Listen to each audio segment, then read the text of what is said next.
Le vrai but de l'investissement. Avez-vous déjà pensé à demander à des retraités s'ils ont battu le marché avec leurs investissements?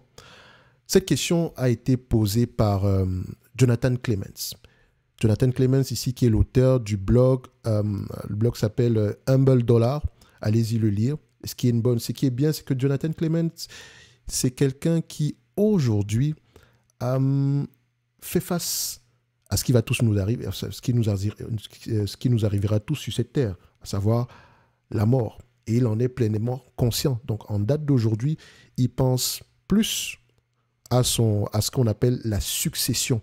Chose qu'on néglige souvent quand on commence à investir. C'est un plan très important dans tout ce qui concerne la planification financière. Je vais revenir à ce qui nous intéresse ici aujourd'hui. Je vous ai mis le nom de l'auteur, etc. Allez-y fouiller. D'accord? Donc, on continue. Lors d'un échange avec un groupe de retraités dans une communauté UP, cette question a été posée.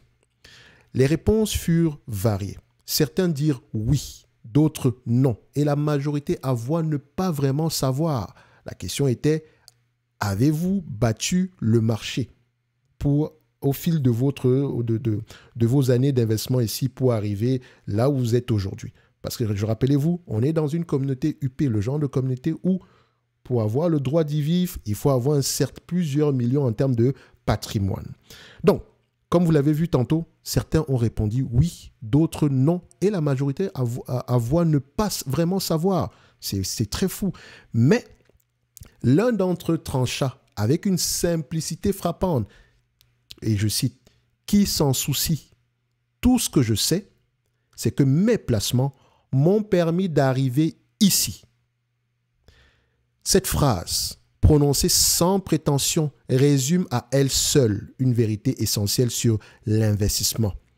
Investir, ce n'est pas seulement une affaire de chiffres ou de compétition avec des indices boursiers. Non, le cœur de l'investissement, c'est de donner vie à vos projets, de répondre à vos besoins et de construire la vie que vous désirez.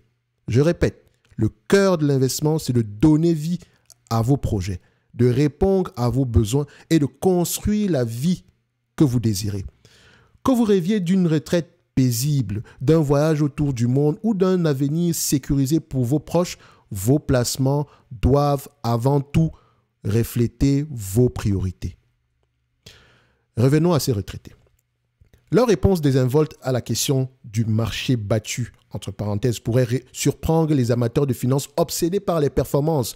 Pourtant, elle révèle une information déterminante. Peu importe qu'ils aient surpassé un indice ou non, ce qui compte, c'est que leurs choix d'investissement les ont menés là où ils voulaient être. OK? Cette anecdote nous rappelle une chose, la réussite financière ne se mesure pas seulement en pourcentage, mais en qualité de vie. Trop souvent, on se laisse happer par les rendements immédiats ou les comparaisons avec les autres. Mais à quoi bon courir après les chiffres si cela ne sert pas vos objectifs personnels?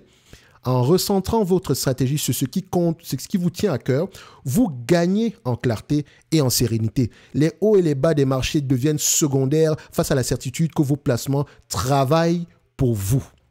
Alors, la prochaine fois que vous regarderez votre portefeuille, prenez un instant pour réfléchir. Est-ce que mes investissements me rapprochent de ce que je veux vraiment? Si la réponse est positive, vous avez déjà gagné l'essentiel. Parce qu'au fond, investir, c'est bien plus qu'accumuler de l'argent. C'est façonner la vie que vous avez choisie. Pour ceux qui veulent aller plus loin, tout se passe en description de la vidéo. Merci, au revoir.